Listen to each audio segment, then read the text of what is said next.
Chodon, Changjo, Dane, Kapsa, Chair, Dage, Jinsor, Gibes, Dola, Penja, Sanje, Lo, Bare, Shore, Sanje, Chodon, Soje, Chonan, Ba, Changjo, Pardo, Dane, Kapsa, Dage, Jijen, Jibel, Senam, Jen, Dola, Penja, Sanje, Lo, Bare, Sanje, Chodon, Soje, Chonam, La, Changjo, Pardo, Dane, Kapsa, Dage Jin Jibe Sunam Jin Rola Penjara Sangjen Robari Simjian Tamjin Dewa Dan Dewe Gyodan Debre Jurjin Dunga Tawa Jurjin Dunga Mebe Dewa Tamba Dan Mindala Vare Jurjin Nyeren Chadan Nidan Tanyom Chembo La Nebre Jure Jia Simjian Tamjin Dewa Dan Dewe Gyodan Debre Dunga Tang Dunga Ge Joda Tawa Chujian Dunga Mebe Dewa Tamba Tang Mida Nihem Jada Nida Tawe Tanyo Jembo La Nebre Chure Chi Simjian Tamje Dewa Tang Dewe Chujia Dunga Tang Dunga Ge Joda Tawa Chujian Dunga Mebe Dewa Tamba Tang Mida Nirea Jada Nida Tawe Tanyo Jembo La Nebre Chure Chi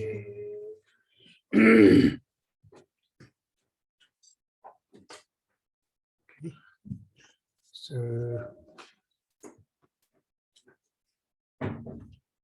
we can actually start with questions if you have if you came up with some questions. Anyone? It's good to, On peut commencer avec des questions si vous êtes revenu avec des interrogations. I have a question. Mhm. So,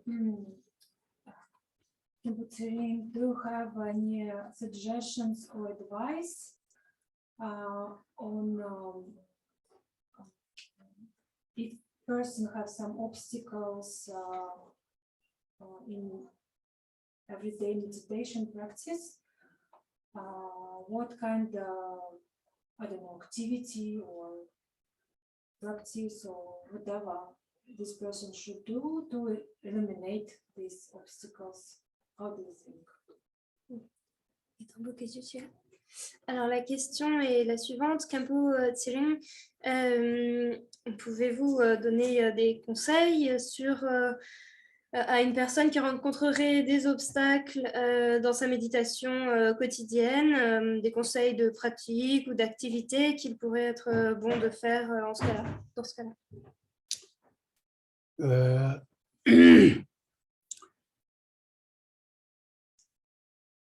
I think it actually depends on the obstacles, right?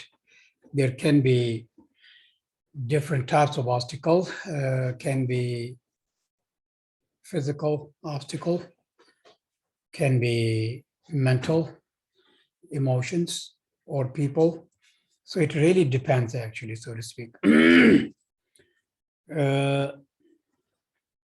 So generally we have to deal with them, accordingly, so to speak.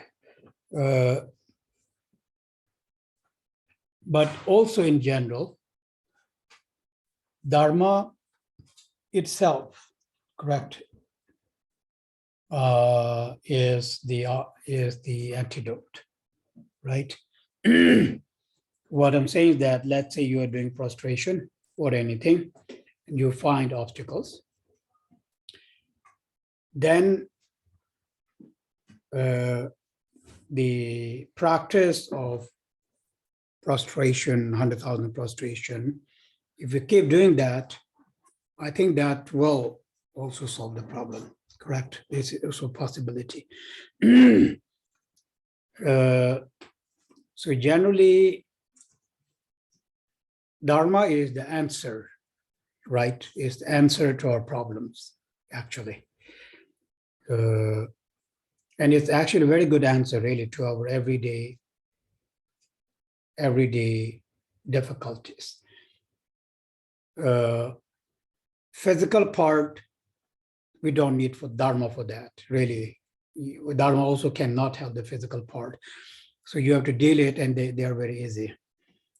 The most difficult part is more of the emotion and all the confusion that we have.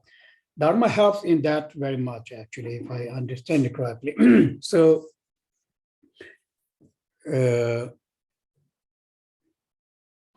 like, for example, I was saying this morning when we, think about the Dharma teachings, there are lots of wisdoms. I mean, everything is a wisdom. So some wisdoms, when we think, they click in you. When they click in you, then that, you find the answer to your, to your problems. So perhaps sometimes we need to reflect more on what we have learned. And through that, by reflecting, you also find the answers. So it depends, really. I mean, it depends what the obstacle is.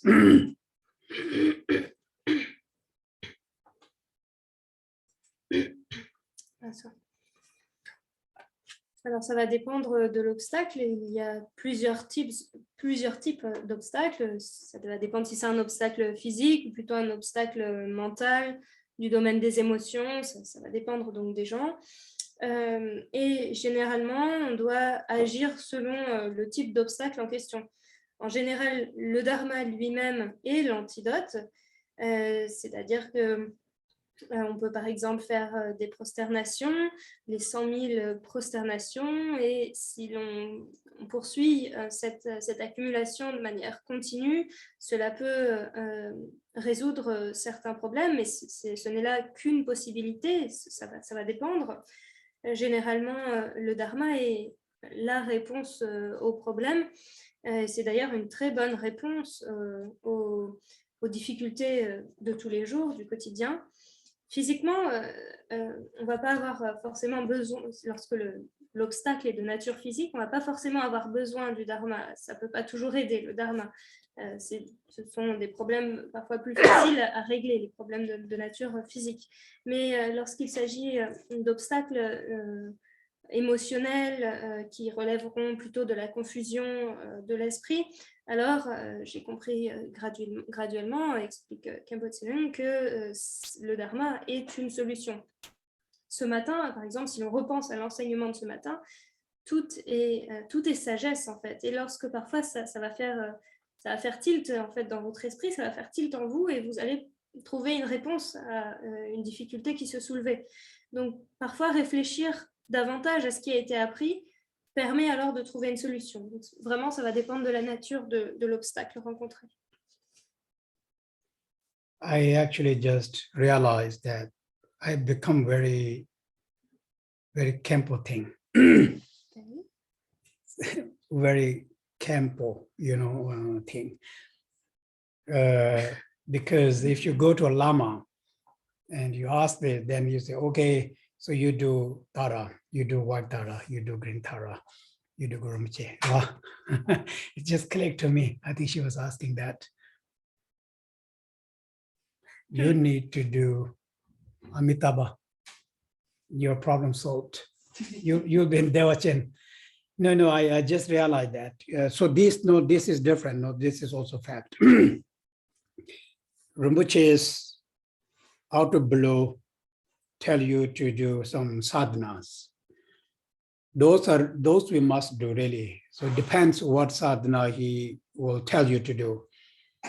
He may tell you do, like I said, white Tara, green Tara, Chinese or Vajrasatha, depending on many things, or what you need, right? So this, I forgot to mention, is actually important to do, really. But then you have to have that empowerment, you have to have the instructions. So you can't do that without the Wang, Lung, and Ti. You need that. So earlier when I answered, I think I answered that from a scholar point of view, I think more, but that's also practical. Really, there are two things in it. From the traditional point of view, so to speak, it's not really a tradition. So then, yes, this is what we need to do. Like the practice-wise, one of the sadhana is very much like yidam. It's actually doing a practice of a particular yidam. So these are very well-known bodhisattvas. You all know that, you know, Taras and Amitabha, they are very well-known.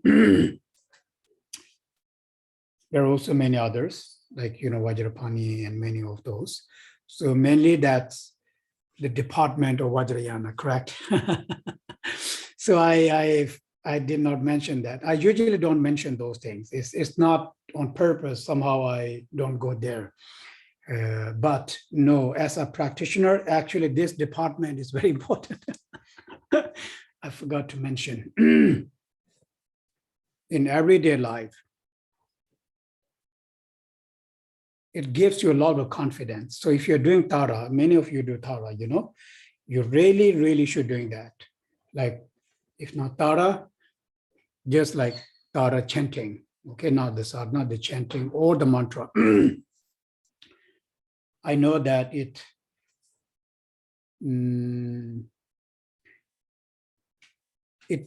makes your mind, you know, full, so to speak.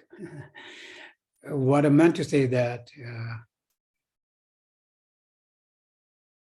it sort of, you fills up your mind in a very positive way, really, because the mantra, they have power. They truly have power. But if we have Wang Long Ti, the initiation, the instructions, and if you did that, you must know that, you know, there are a lot of blessings in it, right? On top of that, lots of merit. So this actually, it's very good. The mantra, especially if you feel down, low, I mean, we will, because we are in samsara, so it's, you know, natural to be that way. So you should do that. You should, you know, if you don't have Tara, just sit down. Sadhana, full sadhana, you just sit down. It's very easy. You just visualize, you know, how long it's going to take. It's just like this. You think of Tara, Tara is right there. You know, it's in your mind. You chant the mantra, you're calm. Just think about the sound of it. It must resonate in you. If it resonates with the mantra, it's wonderful. So those are actually very powerful way of, you know, practicing for us, any kind of obstacles. So that's another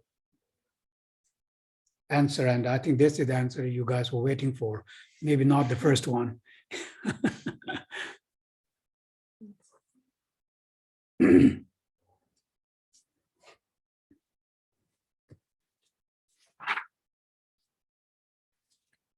En vous répondant comme ça, je réalise que je deviens très type Khempo.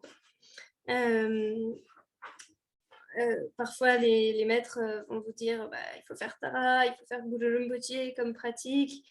Et là, ça me vient, là, et comme si j'allais vous dire, vous devriez faire Amitabha, par exemple. Non, non, c'est différent.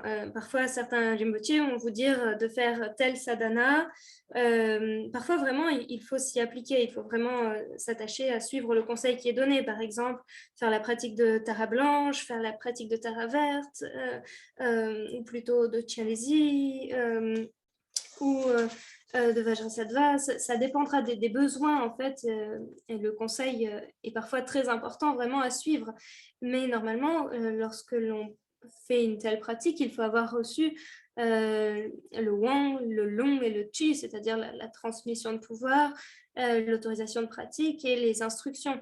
Donc, je me rends compte que je vous ai répondu d'un point de vue très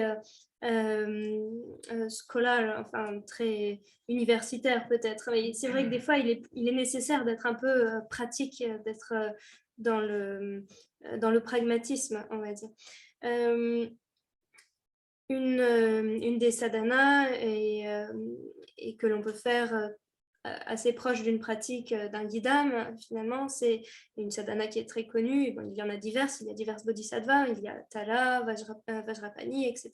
Donc ça, c'est plutôt, on va parler plutôt du département de ceux qui suivent le Vajrayana. Bon, c'est très important quand même, n'est-ce pas? D'habitude, j'en parle pas trop, même si c'est important. Mais donc, pour la vie de tous les jours, vous pourriez, par exemple, faire la pratique de Tara. La pratique de Tara permet d'apporter beaucoup de confiance à la personne. Même si vous ne faites pas la sadhana, vous pouvez faire la récitation du mantra, et en quelque sorte, celle-ci va remplir tout votre esprit. Elle va nourrir, emplir votre esprit d'une façon très positive. Et en plus, si l'on a eu la chance de recevoir la transmission de pouvoir, l'autorisation de pratique, les instructions, c'est une pratique Tara qui est porteuse d'une grande bénédiction, de beaucoup de mérites. C'est en particulier très bon de faire la pratique de Tara si vous vous sentez un peu déprimé, en dépression, si vous avez un peu, comment on dirait, le blues, on va dire. Bon, c'est normal hein, aussi parce qu'on est dans le samsara, il ne faut pas l'oublier, mais cette pratique est vraiment très adaptée à ce moment-là. Si vous faites juste la sadhana, il est facile de faire juste la visualisation, de réciter le mantra, et alors de faire résonner en soi aussi le son du mantra, de sentir résonner en soi le son du mantra. Et alors là, vraiment, c'est merveilleux. C'est une pratique qui est vraiment puissante. Je pense que c'est un peu ce que vous attendiez ici comme réponse, n'est-ce pas? All right, so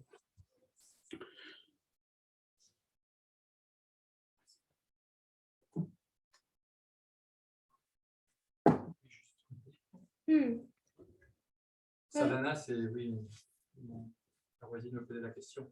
Sadhana, c'est le rituel en fait, hein, c'est le nom qu'on donne au rituel. C'est ce qu'on appelle en tibétain le tap, oui, c'est le rituel, c'est la pratique, c'est le rituel de pratique.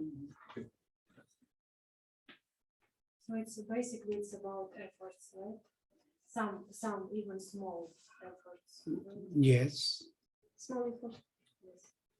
I'm just trying to summarize, yes, the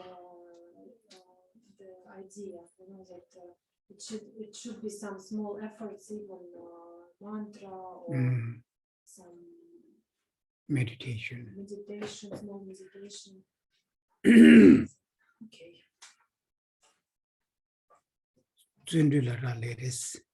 Ça dépend aussi de votre motivation. Tsunju en tibétain, l'effort qui est mis. Yeah, it depends of your effort, the effort Tsunju you put in it. Okay, so now, right, we'll talk about calm abiding meditation. Calm abiding, Shine. So the name, you know, Shine, Shiva meaning calm, Nepa meaning actually staying very calm, staying very in a very peaceful state, so abiding, so to speak. It means that's the result actually. When we do practice calm abiding, we need an object, correct? So let's say our object is breath. You're doing breath, so you focus on that. It means it brings our mind together and it concentrates on one particular object, correct? When you do that, what do you experience? So he's saying then you experience very calm. And then you are able to stay calm. The reason you're able to stay calm is because of presence of mindfulness, actually. Why calm? Before I did the meditation, my mind was not settled. My mind was distracted. It was all over the place. So therefore, I had a lot of thoughts, correct? So discursive thoughts, conflicting thoughts. And now, through the power of this one-pointed concentration, all those thoughts are settled. And therefore, now my mind has a peace. This is the definition of what it meant by, you know, calm abiding.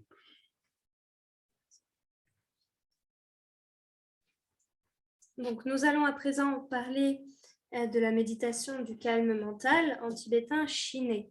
Shi, ça signifie le calme, la paix, et né, cela veut dire demeurer. Donc, demeurer dans le calme, demeurer dans la paix, dans un état de calme. En fait, shiné, c'est le résultat finalement. C'est le résultat de la pratique. Et lorsque l'on pratique shiné, le calme mental ou shamatha, on a besoin d'un objet. L'objet ici va être le souffle et le travail de la pratique va être de regrouper, d'unir son esprit sur le souffle, donc de se concentrer sur l'objet qu'est le souffle. Et qu'expérimentez-vous alors à ce moment-là? Eh bien, on expérimente un état de calme, car il y a présence d'attention.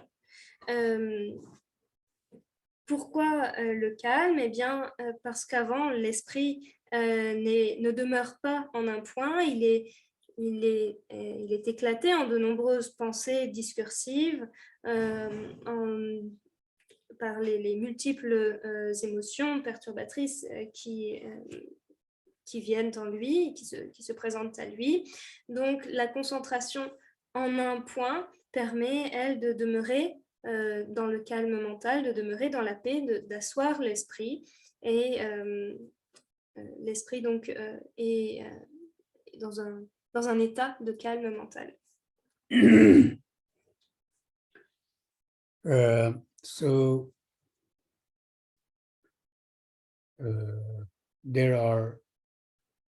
there's actually many ways of practicing Shine, especially now in the Theravada tradition.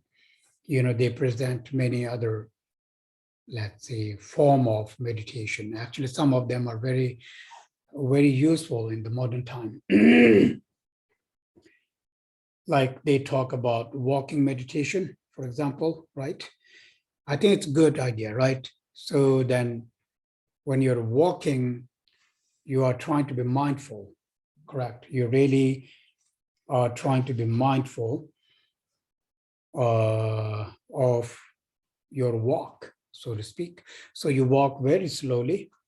Each step, you take each step with mindfulness, is how they say, right? Really small steps with mindfulness. This actually is found in the Vinaya. In the Vinaya, Buddha tells the monks, ordained people, monks cannot run or jump.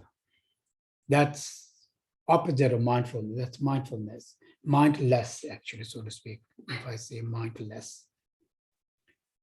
So what happens is that then you step on many insects and you just unintentionally kill insects.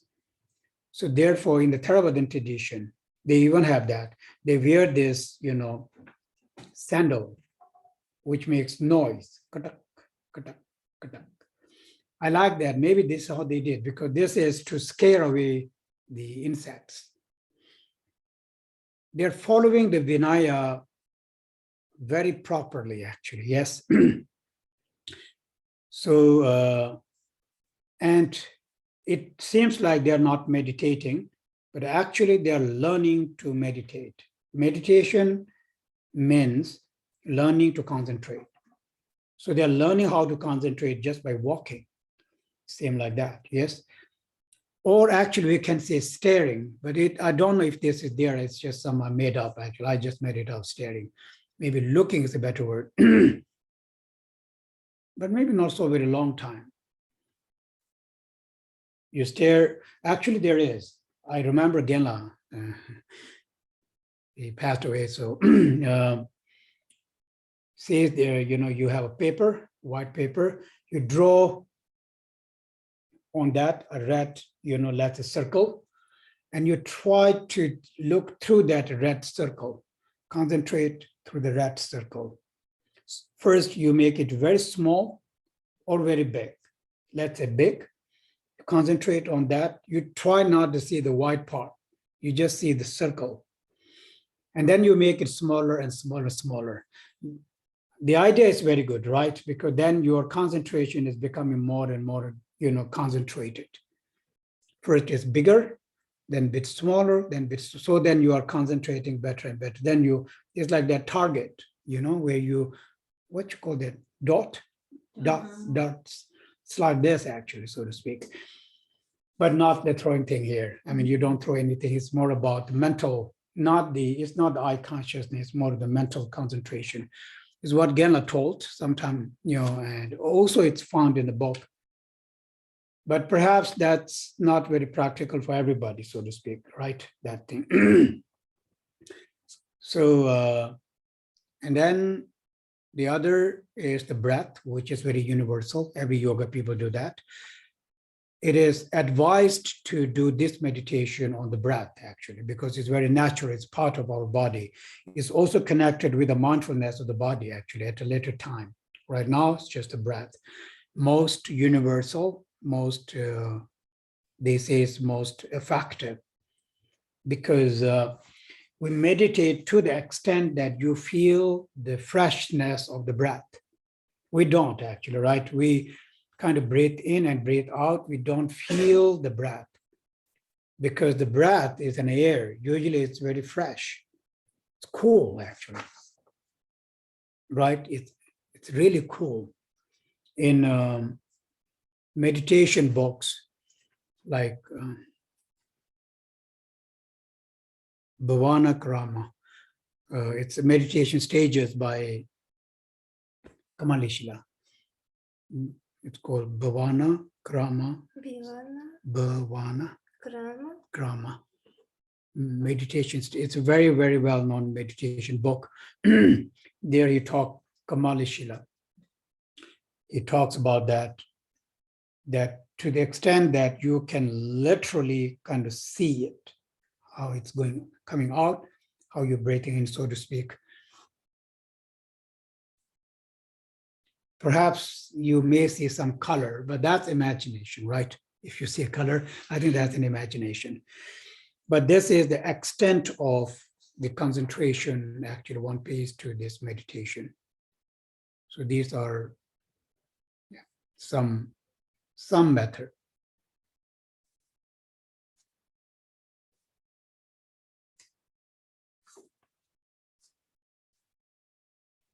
Il y a plusieurs manières de pratiquer la méditation de Shimé. Dans la tradition Theravada, il y a de nombreuses formes de méditation et certaines sont très utiles pour les temps modernes, contemporains, notamment la méditation qui se fait en marchant.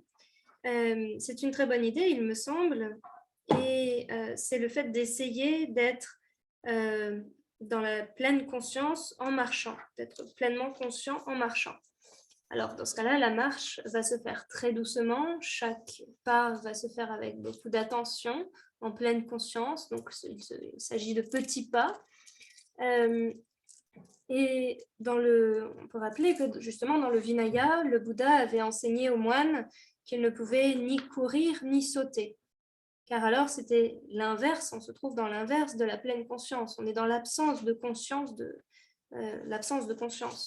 et notamment parce que l'on peut tuer non intentionnellement des insectes en se déplaçant de cette manière-là.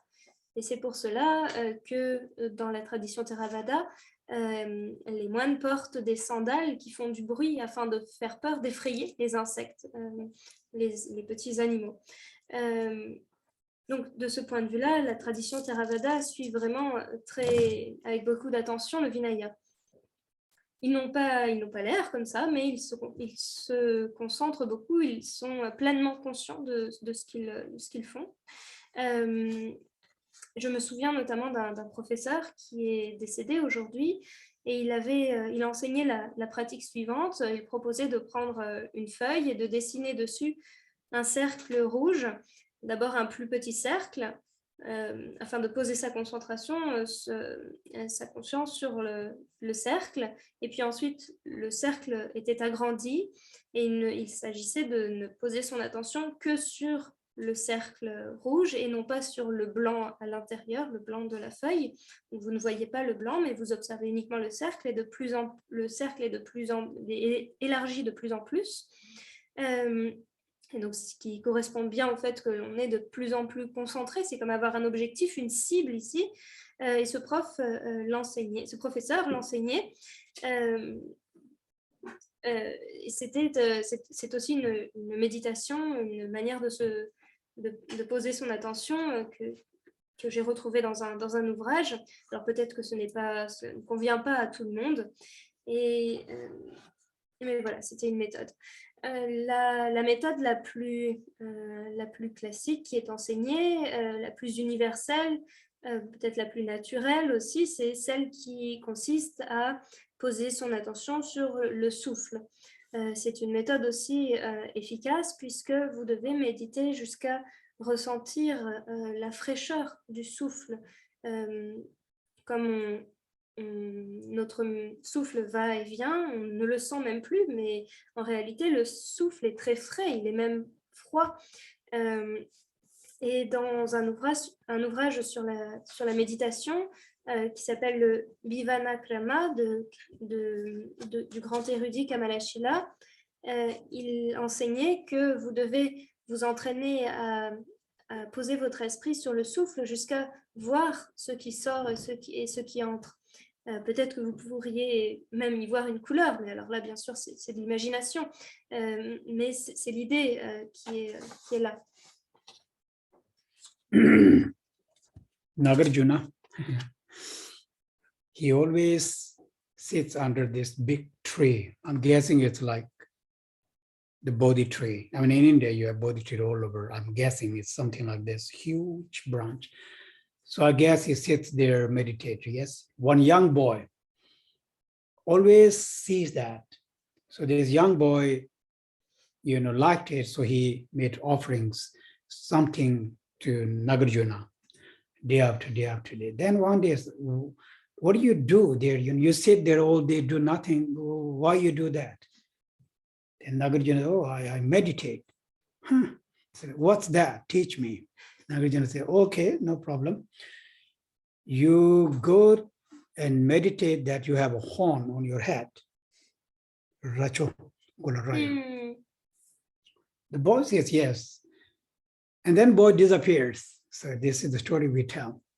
And Nagarjuna is like, where did this boy go? One day he heard this sound saying, oh, master, please save me, save me. It's like, where's this sound coming from? He looks around and he finds this little cave with the boy sitting. And Nagarjuna says, what happened? He said, oh, my horn has grown. And it's, it's actually kind of reached the roof. And he said, I can't stand up. This is when Nagarjuna actually realized that this boy is very smart. So then Nagarjuna said, oh, no problem. Just think there's no horn on your head. But actually later on, he became Nagarjuna's root disciple. And he became this Mahasiddha called Nagabodhi, actually. It's named after him, Nagarjuna called Nagabodhi. Very, very, a great master scholar. So you never know. It's just what clicks to you is really something you can't tell. Meaning like meditation is clicking. My friends find that funny. I always say that realization, it clicks, but it is true. So, different people have different, let's say, different interests, I guess, right? So therefore, you never know, which meditation technique or which meditation method can help you until you do them. Let's say you try on breath for like a week, and then if they didn't feel that very good, then you can meditate on, let's say, an image of a Buddha. You can say Tara, actually. This, you remember in our meditation, we do visualization of the yidams. This is a very good Shine practice, actually. You can do either Tara, whichever Tara you like, green, white, or Chinese. Traditionally, is the Buddha, right? We say you focus on the image of the Buddha. To the extent that you literally feel the presence of that image, that individual, like a Buddha, something like this. So actually, it's hard to tell which will work. It's advised that we do either the breath or the image of the Buddha. The image of the Buddha is because of the merit. It says whenever we try to visualize a yidam, yidams are visualized in the form of Sambhogakaya, if you know that.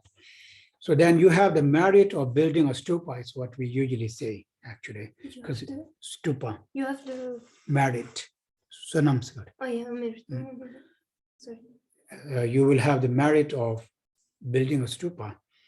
This actually we find it in the sutras too. So you get the merit, you get the meditation. So that's actually very good when you visualize these yidams. So or the Buddha. I think a Vajrayana practitioner, one advantage we have is the sadhanas of the yidams. It entails the shine very beautifully, right? Because we are taught how to visualize them in detail, the color, the shape, the mudras, everything. So this is a very good way of focusing on that. Now you can see that it's analytical, but in the end, then you hold that. That is the actual shine.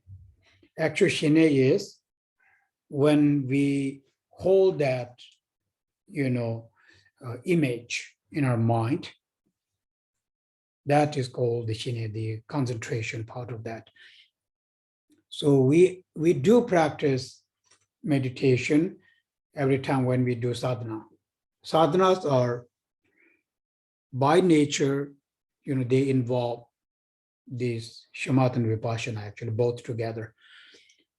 So yes, we have that advantage. And if you like that, then this is actually very good. Like even Guru Yoga, it's actually not even. Guru Yoga practice, I find that very, very, very, powerful actually. Both terms, from the meditation point of view and from, let's say, from Shine point of view, and also from the point of view of blessing, right? It's both same actually, so to speak. So that is actually something we as a Vajrayana practitioner have the advantage of. If you ask someone, do you meditate? They will never say, we meditate. Then if you ask them, oh, do you do Tara? They say, yeah, I do Tara every day. So they don't realize that they are actually meditating every day on Tara, yes? So them like, how they actually laugh when you say, do you meditate? It's like this. They feel very shy. It's like, how can I meditate? But then do you do Tara? They say, yeah, I do Tara every day. It's very cute. They're very naive. They think meditation is different thing, so it's not true. They may be better in meditating than, some other Khempos like myself, actually.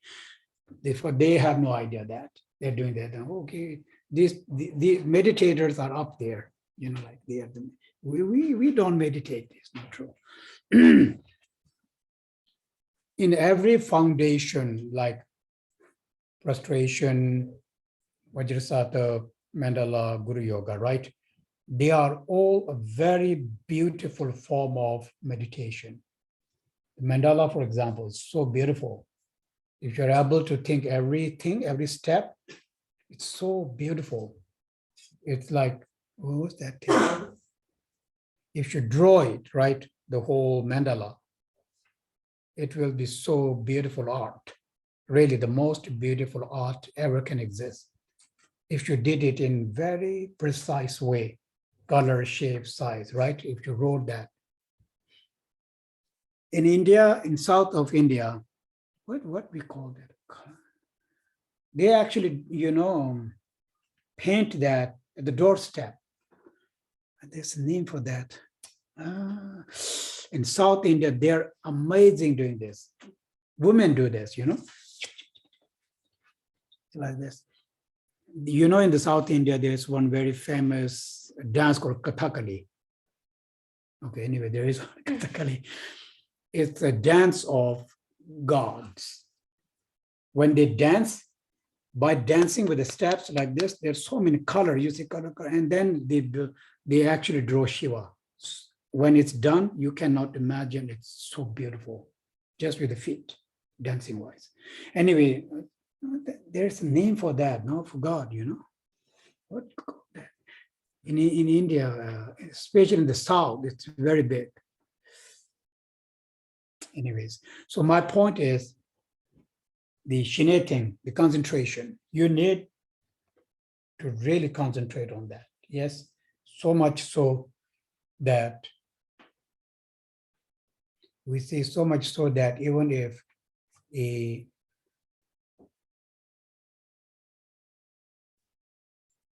Scorpio, even if I think Scorpio bites you, you don't feel it, something like this, because they're so concentrated, right? So it's about that. Anyway, in the so now my point is, if you are a painter, you have to have a very good very good mindfulness, correct? Because you need the details, and you really, really need to focus on that. Without focusing, cannot. So painting can also help you to meditate, actually, right? I mean, not in the way of, it will help you to develop mindfulness. Actually, I think it's more of an awareness, and then concentration. You need to concentrate it. So maybe you want to draw if you feel a little bit, if you don't feel like sitting and all these things, and if you like to be a little bit more active, then draw. If you're good, paint, not draw, paint, actually, paint something.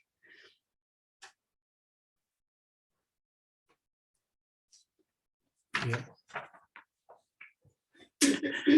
Yeah, I'm giving very strange ideas for meditation. But it works. If it works, it works. It doesn't matter. If it doesn't work, it doesn't work. So it won't harm.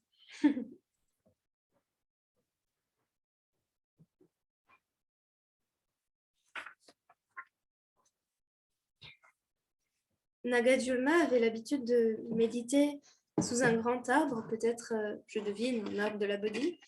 Et il y avait un jeune garçon qui voyait ça tous les jours, et tous les jours, il venait faire des offrandes à Nagarjuna. Et un jour, le jeune garçon lui a dit « Mais que faites-vous ainsi ?» Et Nagarjuna lui a répondu « Eh bien, je médite. » Le jeune garçon a dit « C'est quoi ça ?» Et donc Nagarjuna l'a introduit à ce qu'était la méditation, et il lui a dit « Médite que tu as… » Il lui a donné l'instruction suivante, médite que tu as une corne qui a poussé sur ta tête, qui pousse sur ta tête. Et ensuite, le jeune garçon a disparu. Il ne revenait plus auprès de Nagarjuna comme autrefois. Et un jour, alors que Nagarjuna était toujours sous le même arbre, il a entendu un cri « Maître, maître, sauvez-moi !»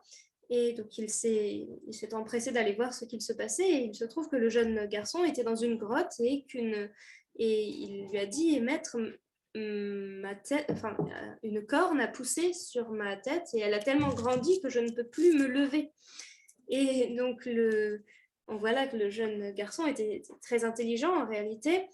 Et Nagarjuna lui a répondu « Eh bien, c'est facile, pensez maintenant à présent qu'il n'y a plus rien au sommet de votre crâne. On pense qu'il n'y a plus rien au sommet de ton crâne. » Et par la suite, ce garçon, ce jeune homme est devenu le disciple principal de Nagarjuna et il a été appelé Nagabodhi.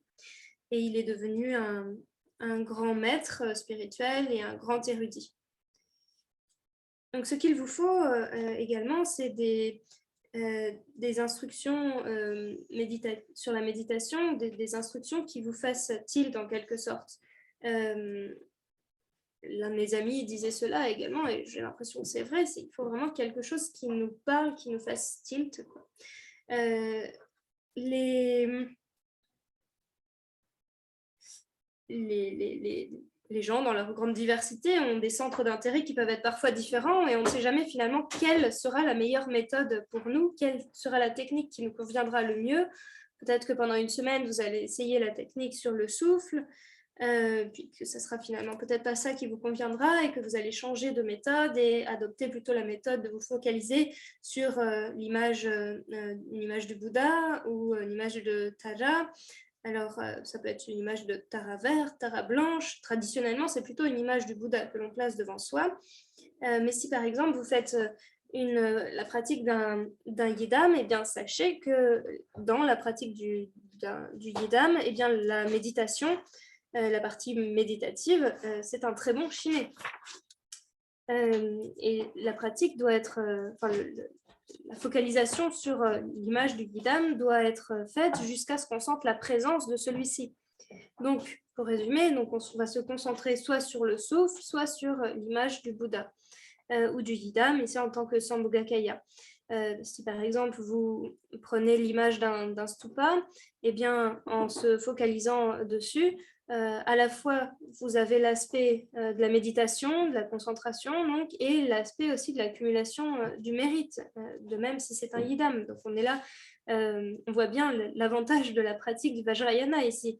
C'est un avantage puisque dans la sadhana sur le yidam, il y a à la fois cette partie concentration, méditation, donc shiné, le calme mental, et la partie de l'accumulation du mérite, puisque lorsque l'on se focalise sur une image ou un corps, le corps du yidam, il y a à la fois l'aspect de sa couleur, de sa forme, de son mudra.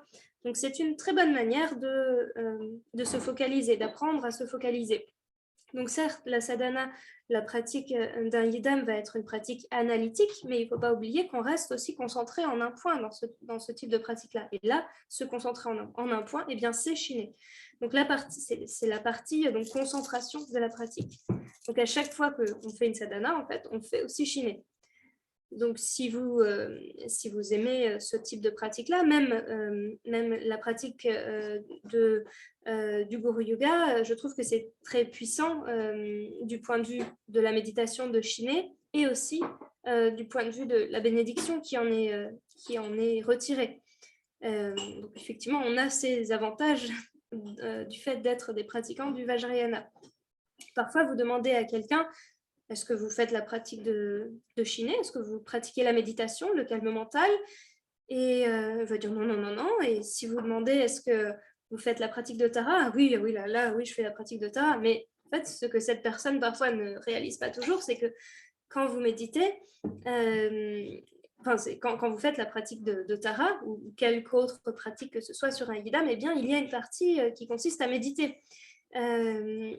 Et les personnes à qui l'on va poser cette question vont dire non, comment ça, je médite, non, non, non. Ils pensent qu'ils pratiquent, mais parfois ils méditent, dit Khempo, mieux que moi lorsqu'ils s'adonnent à ces pratiques du Vajrayana. Il y a de nombreuses autres formes très belles de méditation, et je pense notamment aux quatre pratiques fondamentales, aux quatre pratiques, comment on appelle ça, les pratiques préliminaires, la pratique qui consiste à l'accumulation des 100 000 prosternations, à l'accumulation des offrandes de mandala, Vajrasato et le Guru Yoga. Et lorsque l'on pense justement à l'accumulation des mandalas et à la pratique du mandala, c'est une pratique qui est absolument magnifique. Et si vous arrivez de dessiner finalement le mandala que vous offrez et sur lequel vous vous concentrez par l'esprit, eh bien c'est le plus bel art, il me semble, qu'il puisse exister si c'est fait avec toute sa précision. Dans le sud de l'Inde, il y a une tradition qui consiste à faire une représentation, à peindre une représentation sur le pas de la porte. C'est une représentation qui est peinte par les femmes, qui est faite avec beaucoup de précision. Et il y a également dans la même région une danse qui s'appelle le Kathakali, qui est la danse des dieux et qui est une danse qui est accompagnée de beaucoup de couleurs, de beaucoup de clappements de mains. Et à la fin de cette danse, le dieu Shiva est dessiné. Et rien que les pieds dans leur dans la danse qui est accomplie, c'est rien que ce spectacle-là est sublime. J'oublie le nom précisément également de comment s'appelle ce dessin devant le pas des portes, mais ce type d'art qui demande beaucoup de précision, beaucoup de concentration, eh bien c'est aussi un type de chiné. Lorsque l'on est peintre, on a besoin de beaucoup de concentration. Donc, il est possible que la peinture puisse aider certaines personnes à se concentrer, à développer son attention, pas l'attention, mais plutôt la vigilance ici. Et si vous n'avez peut-être pas envie de vous asseoir, mais d'avoir une pratique un peu plus active, alors peignez, peut-être que c'est la pratique qu'il vous faut, peut-être que c'est la méthode qui peut vous aider. Alors ça peut sembler un peu bizarre, étrange ce que je vous dis. Bon, si ça ne vous est pas utile, bon, bah, tant pis, au pire, ça ne sera pas nuisible, je pense.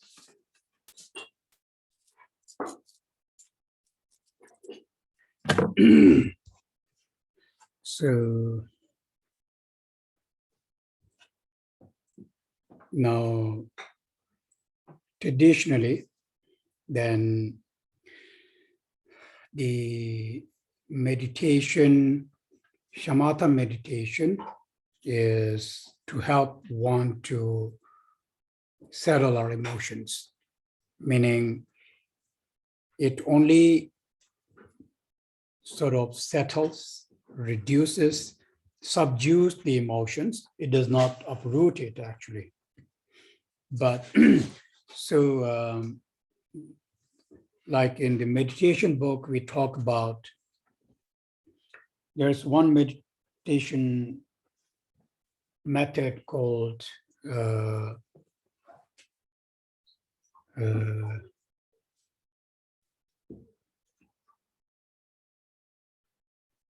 meditation dealing with the mental habits.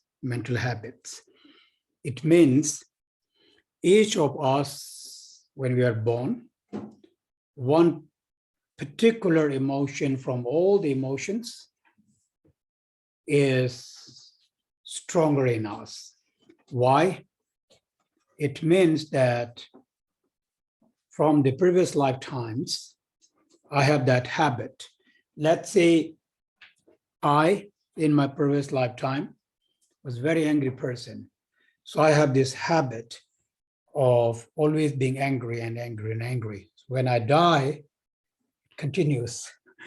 When I'm born again, when I grow up, actually even as a kid, but especially when you grow up, those tendencies, the patterns, mental patterns, tend to grow with us, right? Now we can actually know that from our own lives. You know, we had these mental patterns when we were kids, but they did not manifest. We didn't see it. I guess doctors can tell that, right? Sometimes they tell that.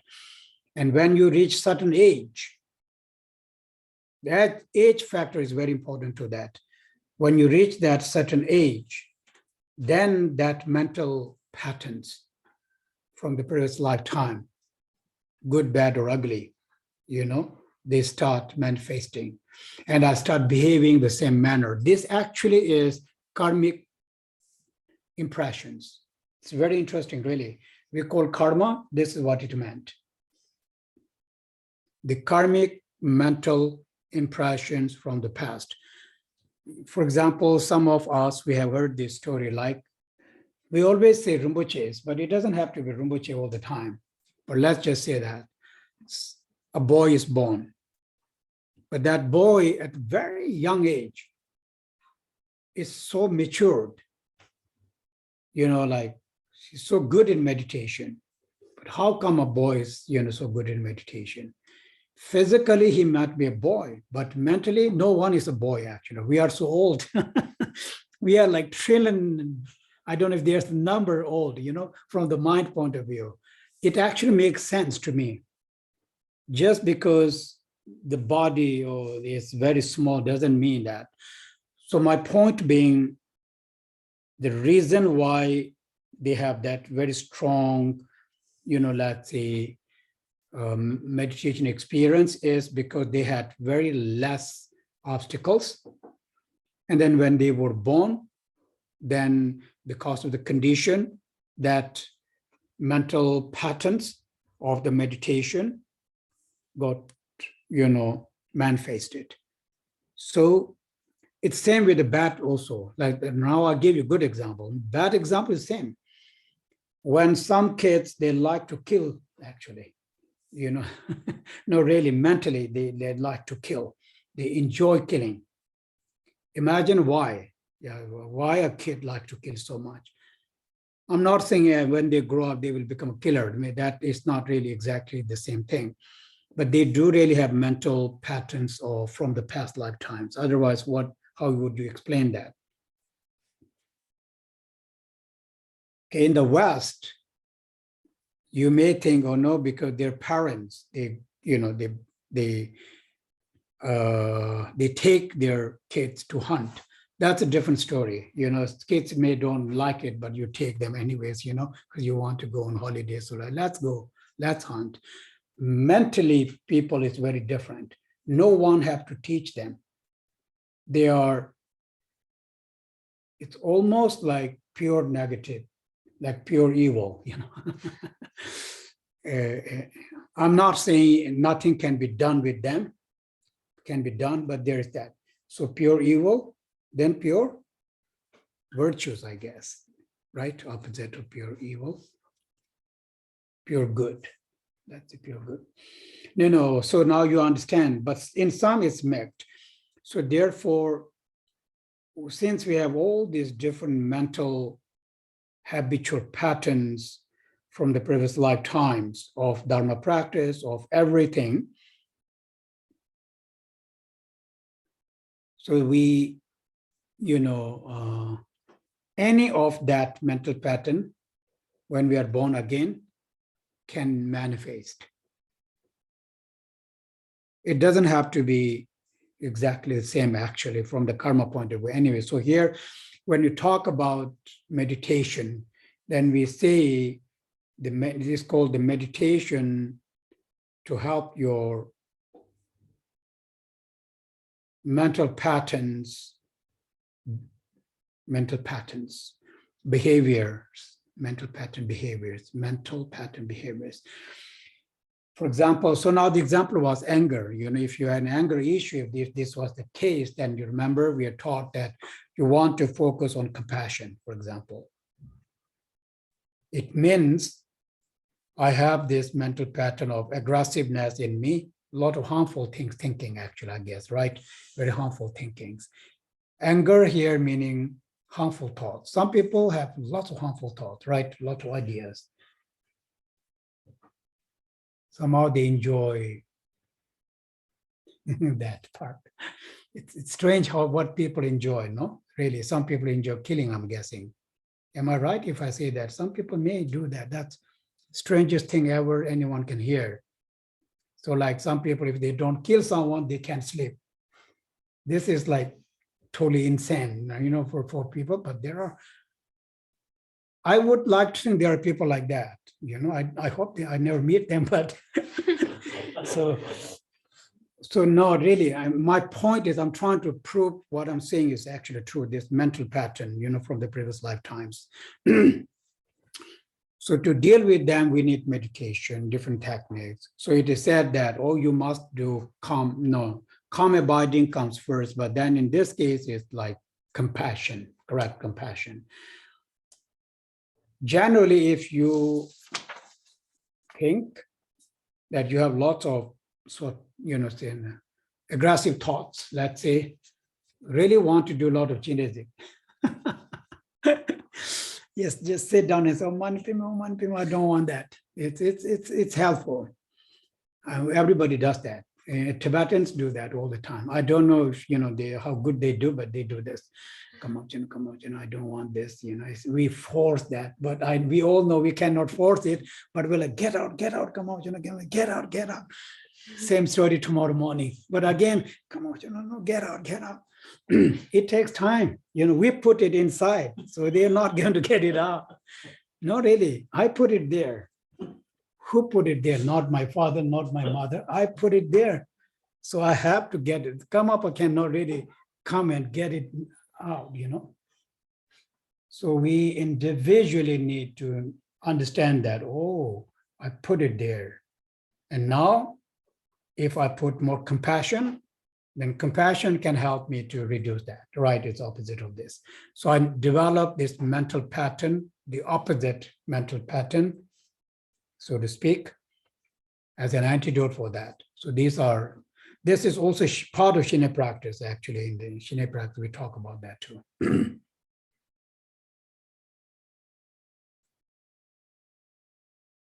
Oh, Manswa. Yeah, yeah.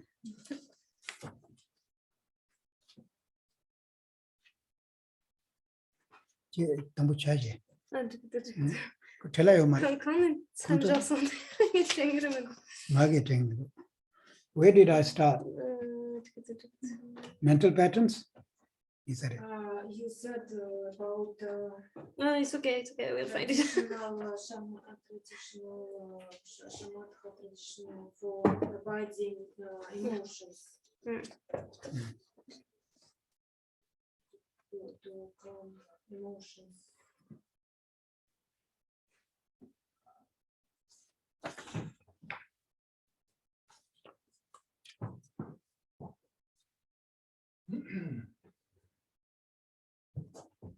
And after you said about mental patterns which we have from our breath.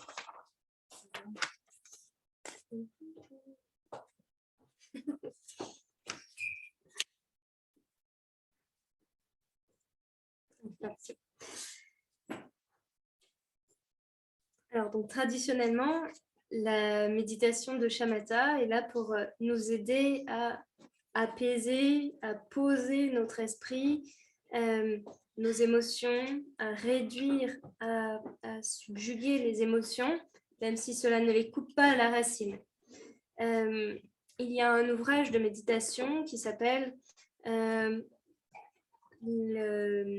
Meditation Dealing with Mental Habits, c'est-à-dire la méditation qui prend en charge en quelque sorte les habitudes mentales, ou la méditation,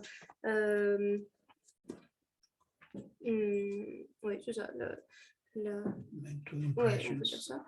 La manière dont la méditation en fait s'occupe ou est concernée par les habitudes mentales.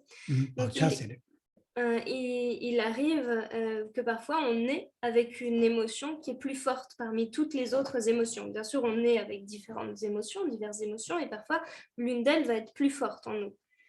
Et cela vient du fait que dans nos vies précédentes, on a acquis une habitude.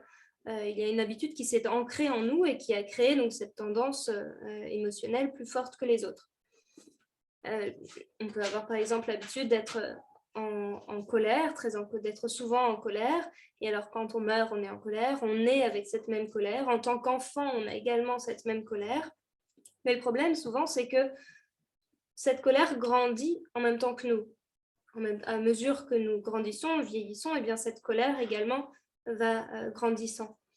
Donc nous portons avec nous ces schémas mental pattern, donc ces schémas mentaux, je ne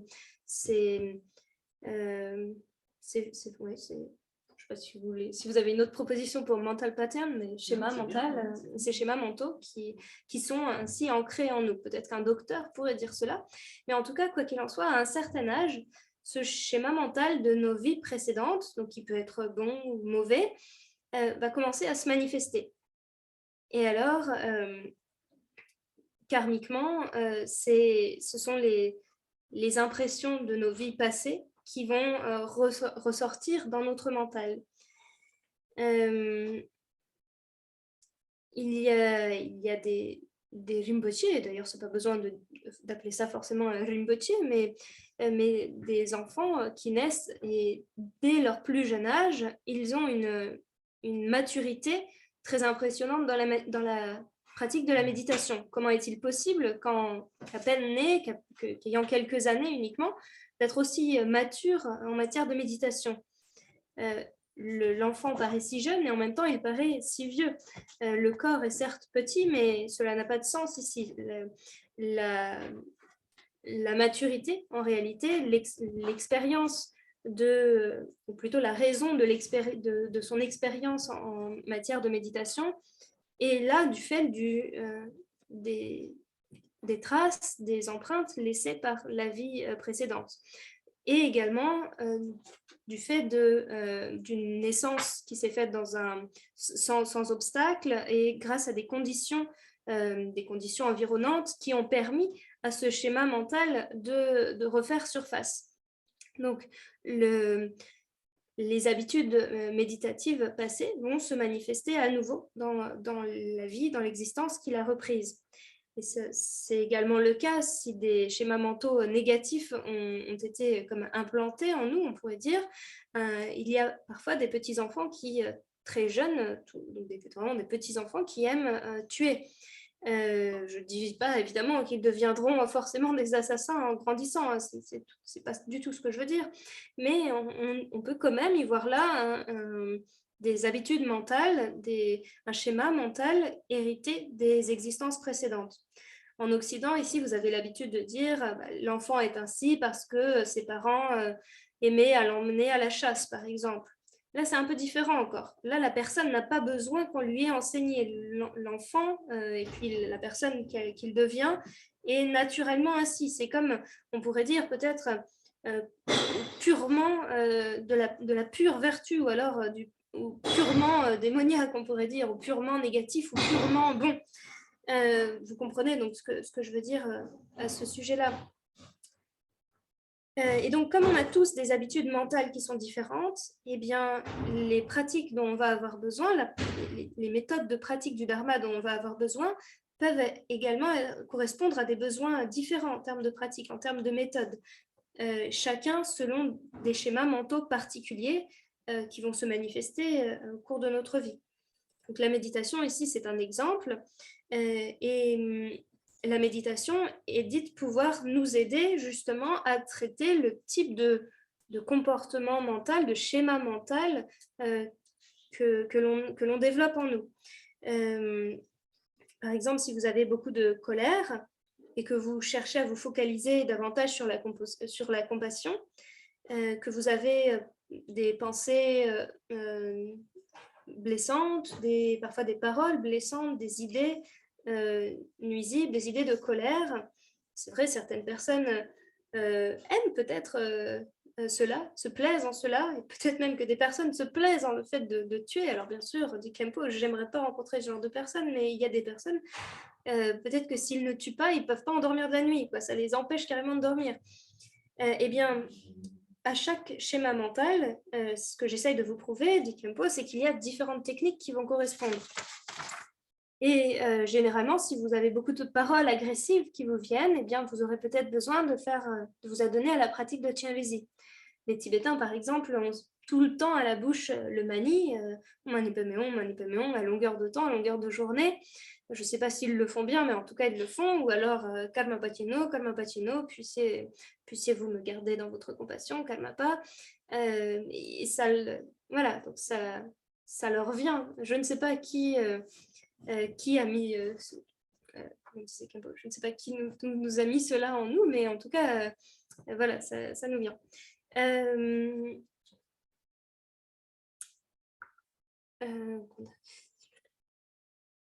Voilà, donc en fait ici, pratiquer, s'adonner à la pratique de Tianlezi, c'est une manière de réancrer de la compassion afin de créer un nouveau schéma mental et une antidote, l'opposé des tendances habituelles mentales passées que pourrait être la colère. Et ici, la pratique donc de la compassion, se focaliser sur la compassion en tant qu'antidote à la colère comme tendance habituelle, eh bien c'est aussi faire la pratique de Shiné, le calme mental.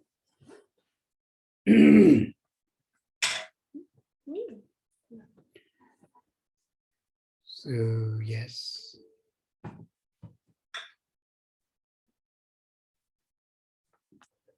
I think psychiatrists do that, no? They try to read your patterns. Who is doing that? Psychiatrist. Psychiatre. Okay. I don't know, but that's my thinking. They, because you have a pattern. You see, everything has a pattern, or even a sickness has a pattern, you know, so to speak. So there's a pattern. Then they try to find that out. So this is your pattern. In all the emotions, you know, they have a characteristic, right? They really, my mind has, you know, this way of interacting with my emotions, so to speak, anyways. So first we try to read that through meditation. Then when I find that pattern, it's like I said earlier, you know, self-reflection is for that. So when I do a lot of self-reflection, let's say I somehow find out that mental patterns, or I have these mental patterns, these habits. And you then know the reason why you behave the way you behave, correct? Because this you now understand it's because of this thing in my head, these patterns. Now I need to change them. So now you see, first we pay attention, then there is the awareness.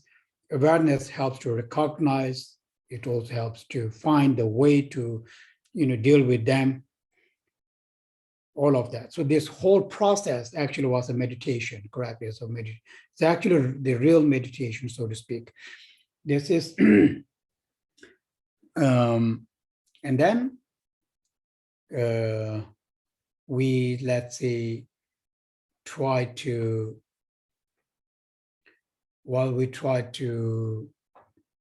hold that, you know, whatever path you choose. So you choose but certain path, meaning certain practice, stick to that, so that, you know, it will transform whatever needs to be transformed. So I'm transforming my own old me, so to speak. Let's say that's the old you, so to say, or your old habits.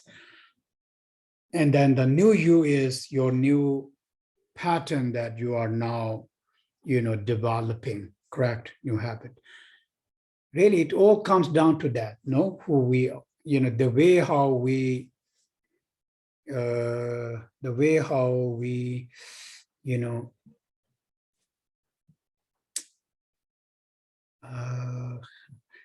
skipped my mind. There's a word, but no, I forgot it. Well, that's the way how we grow, I guess, you know, from the within, with this different patterns, then our view, you know, transforms. So then, yes, that's how our life also change, correct? Because that's your life, so your life also then, accordingly, you have this transformation. Transition is a better word, maybe, you know, it's a transition, I guess.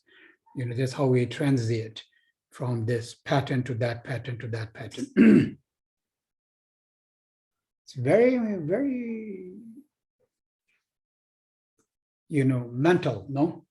It's really, physically, there is not much we can do. It's very mental. So we really need to be very focused, not mental.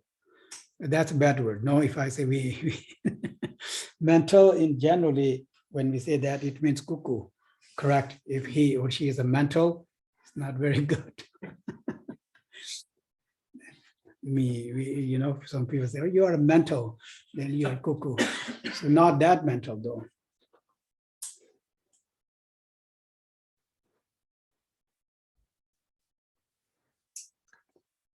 Peut-être que c'est le travail justement du psychiatre qui essaye de trouver, d'identifier des traits particuliers, des tournures d'esprit ou des schémas mentaux justement particuliers. Et la maladie en est un schéma particulier.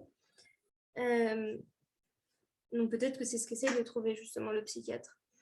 Et mon esprit, lui, il essaye d'interagir, ce travail de l'esprit, d'interagir avec mes émotions ici. C'est le travail de la méditation qui consiste en une réflexion sur soi-même. Cela permet de trouver son schéma mental propre, ses habitudes mentales particulières, ces tendances fortes, on pourrait dire. Et alors, vous savez pourquoi vous vous comportez de telle manière et non pas ainsi.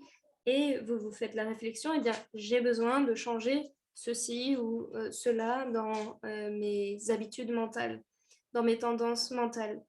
Et donc, la vigilance va ici aider à cela. C'est là le processus de la méditation et c'est même peut-être cela la vraie méditation. Et donc, on essaye de s'attacher à cela et pour travailler sur le fait d'analyser quels sont nos schémas mentaux, nos tendances mentales fortes, eh bien, on peut requérir le besoin de certaines pratiques particulières. Donc, pour transformer notre vieux moi, en quelque sorte, en notre nouveau moi, il y a d'abord besoin d'identifier ce schéma mental particulier et ce moi que vous devez développer donc, va avoir besoin d'un certain type de pratique. Donc, on pourrait dire que tout se résume finalement à ça. La façon dont...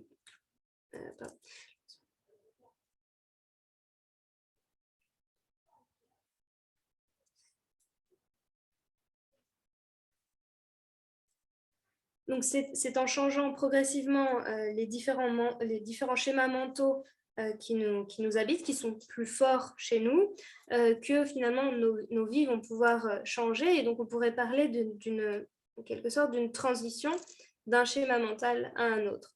Donc ça peut vous paraître très mental ce que je dis là, depuis tout à l'heure, parce que physiquement, là, le corps n'a pas grand-chose à faire.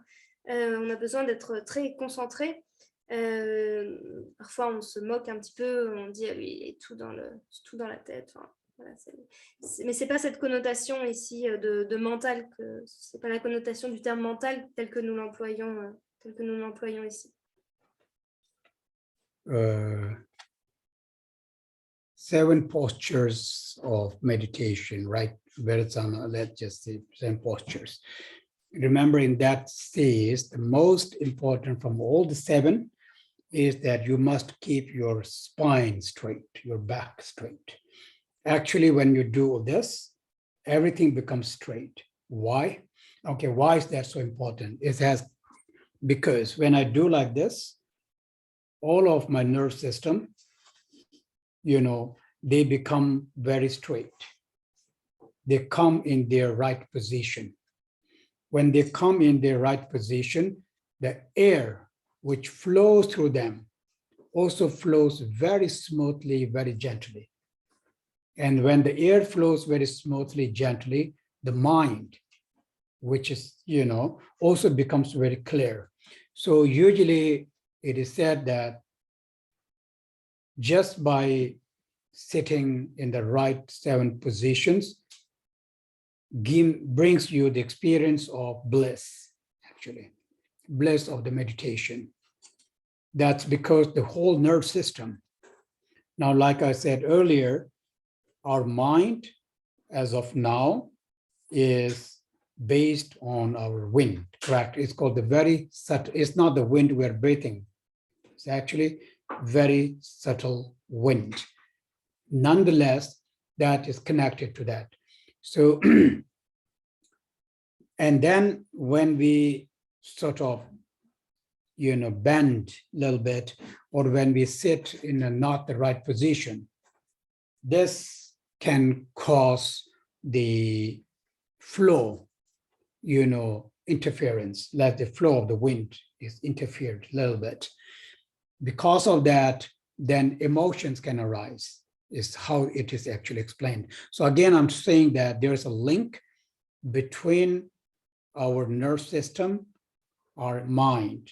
And this is why our body actually, our health, our body makes a very big difference to the state of the mind. Body is as important as mind as of now, actually. So when we take very good care of our body, so to speak, from that point of view, mentally one becomes very healthy, is what they say. Actually, I'm going from Shine to this, I don't know, but it actually is that. So But these are all the base for meditation, right? The base of meditation is, first we need to understand our body, correct? Our body, and how to, let's say, take good care of our body. Once when that is done, then comes the meditation. So then when you sit in that very proper 7 postures as it is, and then the only thing you need to do is that you need to just meditate. So when you meditate, then the support for that meditation is this body, right? This nerve system, which now you have, let's say, which you have now trained. So when you have already trained your body, meditation comes very naturally, is what it says. Marpa, actually. Marpa Michi, from Marpa Mela Dalpo, Marpa, the great translator. He says that what I just said is actually what he says in one of his instructions, especially regarding the 7 postures. So that is how really meditation. So therefore, it's really important to take care of. Usually we say, it's not only when we are sitting, I'm guessing, right? Not I'm guessing, it's generally, you need healthy body is very good for meditation. Same like in anything else. Healthy body, healthy mind. I guess to some extent, maybe it is true. Not always, because there's some very skinny people who's not very healthy also. I'm not criticizing, but it's not always the case. But those who are meditating, then the combination of the healthy mind and the healthy body is very important. So meditation, let's say, helps our mind to be healthy, correct? Let's say it this way, more positive, more virtuous. And then your own regular exercise makes your health really healthy. The combination of that brings the joy. It's really true. Joy as in it's not a very physical joy. It's more of an inner mental bliss. Bliss is the word we usually use actually, so it's for that. It's a very beautiful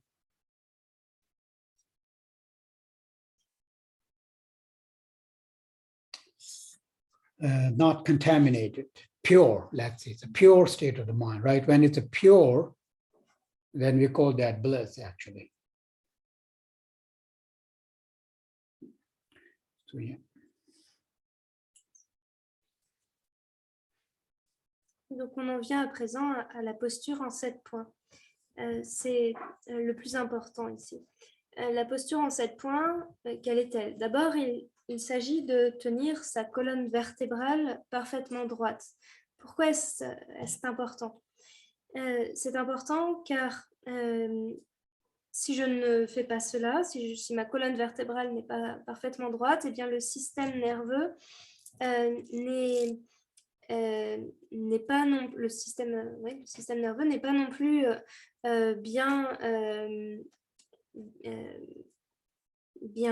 droit, n'est pas dans la bonne position. Au contraire, si la colonne vertébrale est maintenue bien droite, l'air peut circuler calmement, doucement, et alors l'esprit, lui aussi, devient clair à son tour. D'habitude, on dit que la seule posture, le simple fait de respecter la posture en 7 points doit apporter une expérience de félicité, de joie. L'esprit lui-même étant basé sur les souffles,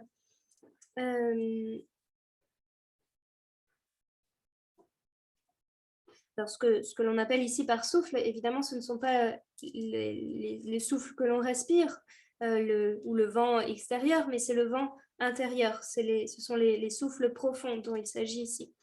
Donc, l'esprit étant basé sur les souffles, lorsque le corps est positionné de manière incorrecte, cela peut causer des interférences du point de vue de ces longs en tibétain, les souffles ou les vents. Et à cause de cela, les émotions perturbatrices vont aller croissant. Les émotions perturbatrices vont s'élever. Ce qui montre bien qu'il y a un lien entre le système nerveux et l'esprit. Donc le corps fait vraiment toute la différence ici. Toute la différence sur la manière dont l'esprit sera dans une disposition plus ou moins bonne. Donc le corps ici est vraiment un instrument, c'est la base de la méditation. Il faut comprendre que lorsque l'on prend bien soin de son corps, lorsque le corps est maintenu dans une posture correcte, alors peut venir l'étape de la méditation. Alors seulement on pourra méditer de manière correcte, alors la méditation de Shiné, du calme mental, pourra naître. C'est le système nerveux et le corps, donc par dérivation, sont le support de la méditation. Ce que je dis, indique Khempo, cela ne vient pas de moi, évidemment. Cela vient de Malpa, le grand traducteur, Malpa, Milarepa, Djegambopa. Et je ne fais que répéter ici ce qu'a enseigné Malpa, qu'il est important donc vraiment de prendre soin de cet aspect-là, de l'aspect physique. Et c'est important d'en prendre soin, non pas de manière occasionnelle, mais d'en prendre soin de manière générale, habituelle. On dit parfois qu'un corps en bonne santé amène aussi un esprit en bonne santé et a pour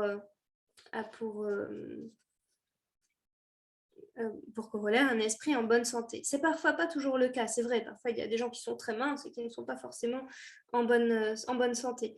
Mais donc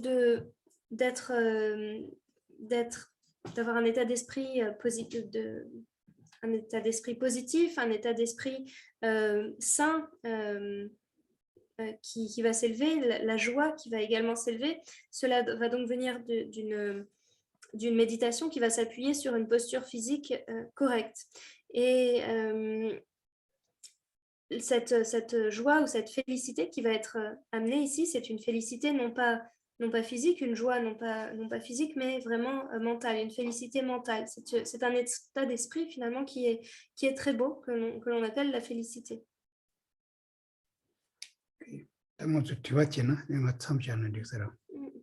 Est-ce que vous avez des questions ou sinon on va peut-être arrêter ici?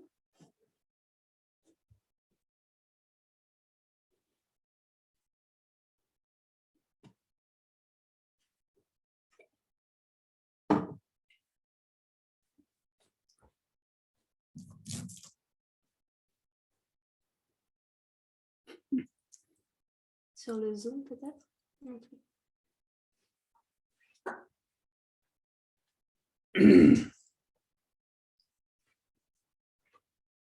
No questions?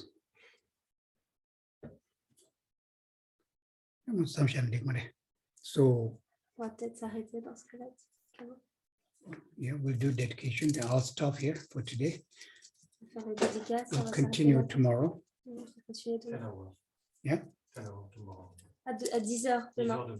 10h. ou 10h30? 10h30? Je crois que c'était 10h30. 10h. Tu t'en dis calage. Same. Tu t'en dis quand tu During the Chibar. 10:30, sorry. Yeah, same as today. Yeah, yes. Okay. Nam de tamje zewa nye tona nye be dana pamje chegaya na che balaya tuba ye seba sole do re sho. Thank you. Merci beaucoup. I say